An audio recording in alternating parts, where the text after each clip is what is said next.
भारत और बांग्लादेश पिछले कुछ दशकों से अच्छे दोस्त रहे हैं और इसी दोस्ती के चलते 1971 बांग्लादेश लिबरेशन वॉर में जो बांग्लादेश यानी अर्स्टवाइल ईस्ट पाकिस्तान को इंडिपेंडेंस दिलाने के लिए हुआ था, भारत की उसमें अहम भूमिका रही। इसके अलावा भी भारत बांग्लादेश को सपोर्ट करता आया है। दोनों ही देश सोशल, इकोनॉमिक, कल्चरल और सिविलाइजेशनल रिलेशंस शेयर करते हैं। आंकड़ों पे जाए तो $3 बिलियन से ज्यादा का इन्वेस्टमेंट भारत बांग्लादेश में कर चुका है। बांग्लादेश प्राइम मिनिस्टर शेख हसीना ने तो हाल ही में ये भी कहा है कि वो लकी फील करती है कि भारत उनका एक ट्रस्टेड फ्रेंड है।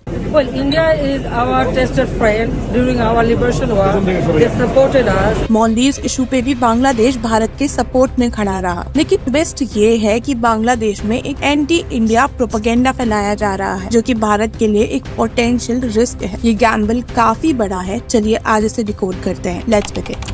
You for Bangladesh, but not really for the neighbor. It's India out. But as I understand that they're trying to make jokes from the Prime Minister of India. বোমা হামলা, cocktail মারা, এই সমস্ত জঘন্য কাজগুলি যারা করেছে, আমি এটুকুই বলবো যে তারা গণতন্ত্র বিশ্বাস করে না, তারা দেশপ্রেম না, দেশের মানুষের কল্যাণও চায় না, তারা গণতান্ত্রিক ধারা চায় না। 7 जनवरी 2024 को बांग्लादेश इलेक्शंस के बाद शेख हसीना 5वीं बार बांग्लादेश की प्राइम मिनिस्टर बनी। इनकी लीडरशिप में बांग्लादेश ने जेन्युइनली नई ऊंचाइयों को छुआ और बांग्लादेश के इन इलेक्शंस को अपोजिशन पार्टी BNP यानी बांग्लादेश नेशनल पार्टी ने बोला कि वो फ्री एंड फेयर नहीं थे और शेख हसीना ने इन इलेक्शंस को घोटालों की मदद से जीता और ये भी डिक्लेयर कर दिया कि इस घोटाले में भारत ने भी हसीना का साथ दिया, saying that India is destroying Bangladesh. खैर, बांग्लादेश के इंडिपेंडेंट होने के बाद 11 इलेक्शंस में से 7 इलेक्शंस को इसी तरह से अनफेयर करार दिया गया है, जिनमें हिंसा, दंगे और वोट रिगिंग के इल्जाम थे। इन इल्जामों के चलते ही BNP की साइबर टीम ने एक्टिवली सोशल मीडिया प्लेटफॉर्म्स जैसे ट्विटर और एक्स पे एंटी इंडिया प्रोपेगेंडा फैलाया और इसको लीड कर रहा था तारिक रहमान, जो कि BNP का एक्टिंग चेयरमैन है और लंदन से ऑपरेट करता है। लंदन में तारिक एक आलिशान जिंदगी जीता है, जिसका पैसा कहाँ से आता है इसका कोई पुख्ता सबूत मौजूद नहीं है।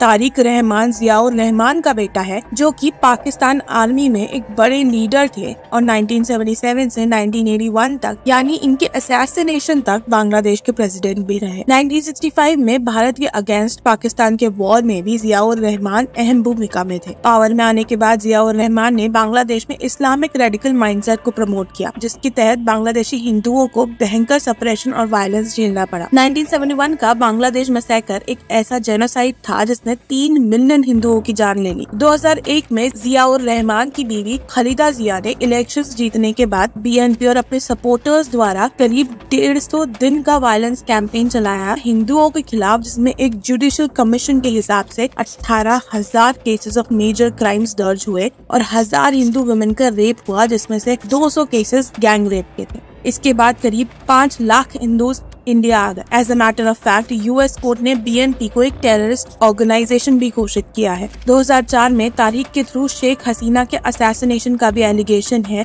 जिसमें तारिक और उनके पार्टी के 19 और लोगों ने मिलकर उन पर अटैक किया, जिसमें हसीना जी तो बच गई, लेकिन अवामी लीग के 24 लोगों की मृत्यु हो गई और करीब 500 लोग घायल हो गए। इन्वेस्टिगेशंस के बाद ढाका कोर्ट ने वर्डिक्ट दिया कि इस टेररिस्ट अटैक का मास्टरमाइंड तारिक ही था और इसके लिए उसने हरकत-उल जिहादल इस्लामी इस टेररिस्ट ऑर्गेनाइजेशन की मदद ली। ये ऑर्गेनाइजेशन तालिबान और अलकायदा से लिंक्ड है। इस अटैक के लिए तारिक को उम्र कैद की सजा सुना दी गई, लेकिन इस वर्डिक्ट के बाद तारिक लंदन भाग गया और वहीं से BNP को हैंडल करता है। लेकिन ये गैम्बल सिर्फ बांग्लादेश पॉलिटिक्स का ही नहीं है। इंडिया के अगेंस्ट बांग्लादेश में हो रहे ये कैंपेन्स और हिंदूज के ऊपर अत्याचारों का इतिहास काफी गहरा है और इसमें पाकिस्तान का भी इन्वॉल्वमेंट है। बांग्लादेश की रिनाउंड मीडिया एजेंसी डेली सन की माने तो तारिक पाकिस्तानी ISI का मोहरा है और ISI के हिसाब से ही BNP को चलाता है। इसका जीता जागता सबूत ये है कि 2019 के इलेक्शंस में BNP के ISI प्रेफर्ड 300 कैंडिडेट्स को ही टिकट्स दी गई थी। तारिक को भी बांग्लादेश में उनके सपोर्टर्स और पाकिस्तान से ही पैसा स्मगल करके पहुंचाया जाता है, मोस्ट प्रोबेबली। यानी एक तरह से पाकिस्तान बांग्लादेश पे एक इनडायरेक्ट कंट्रोल जमाने का प्रयास कर रहा है BNP के द्वारा, जिससे बांग्लादेश समेत भारत को भी भारी नुकसान हो सकता है। पाकिस्तान का बांग्लादेश पे इनडायरेक्ट कंट्रोल भारत की स्पेशली नॉर्थ ईस्ट की इंटरनल सिक्योरिटी के लिए घातक साबित होगा। आर्म्स और वेपन्स की स्मगलिंग, ड्रग्स की स्मगलिंग,